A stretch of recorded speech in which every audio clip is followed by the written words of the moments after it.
त्योहारों का सीजन चल रहा है, लेकिन बाजार में जो है वो सोने चांदी की कीमतों में तेजी के साथ साथ रौनक जो है वो कायम है। क्यों? क्योंकि लगातार सोने और चांदी की खरीदारी लोग कर रहे हैं। लेकिन इस बार बाजार की ओर से जो खबर आई है उसने सभी को हैरान कर दिया है। दरअसल चांदी जो पिछले कुछ महीनों से 70,000 की ऊपर की उड़ान भर रही थी, अब वो अचानक से धरती पर आ लौटी है। एक ही दिन में 7,000 रुपए की गिरावट यहाँ पर दर्ज की गई है। चांदी ने MCX में 8% से ज्यादा की गिरावट दर्ज की है, यानी कि जिस मेटल ने साल भर तेजी का रिकॉर्ड बनाया, अब वो अपने करेक्शन मोड में है।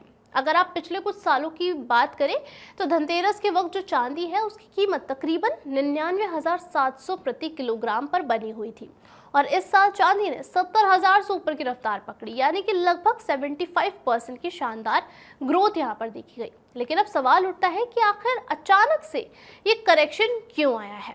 तो देखिए, चांदी ओवरबॉट कैटेगरी में पहुंच चुकी थी।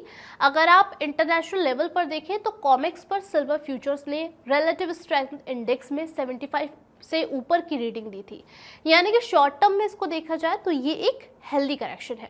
MCX पर करेक्शन थोड़ा और तेज रहा क्योंकि वहां डोमेस्टिक ट्रेडर्स की ओवर लेवरेज पोजीशन ज्यादा कायम थी। अंतर्राष्ट्रीय बाजार में हमने देखा कि 5 से 6% का करेक्शन यहां पर देखने को मिला, जबकि भारत में ये जो करेक्शन था वो 8% तक पहुंच गया। लेकिन याद रखने वाली बात यह है कि पिछले एक साल की 75% से ज्यादा की तेजी को देखते हुए ये जो करेक्शन है वो निवेशकों के लिए वो बहुत ज्यादा डरावने वाला नहीं है। लेकिन इससे बाजार में अतिरिक्त उत्साह जो है वो ठंडा पड़ा है और नए निवेशकों को एंट्री का मौका भी यहाँ पर कुछ मिल सकता है। अब आपको बता दें कि सिल्वर में ये जो गिरावट आई है इसके दो बड़े फायदे हुए हैं। पहला, बाजार में स्पेकुलेटिव हीट जो है वो कम हुई है, और दूसरा, जो अंतर था फिजिकल सिल्वर और फ्यूचर प्राइसेस में, अब वो गैप जो है वो घटने लगा है।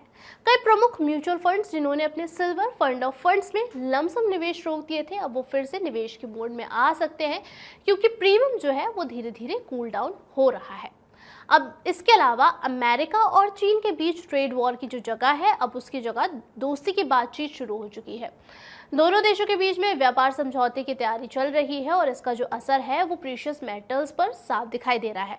सोना भी हल्का फुल्का यहाँ पर करेक्ट हुआ है और चांदी ने भी उसी हल्के फुल्के के ट्रैक को फॉलो किया है। अब इसमें सबसे अहम सवाल ये है, क्या एक बार फिर से बाजार में चांदी को लेकर फिर से एक बड़ी रैली देखने को मिलेगी? तो चांदी की अंतर्राष्ट्रीय आपूर्ति अभी भी 4 साल की औसत कमी से जूझ रही है, यानी कि सप्लाई कम है, डिमांड मजबूत बनी हुई है।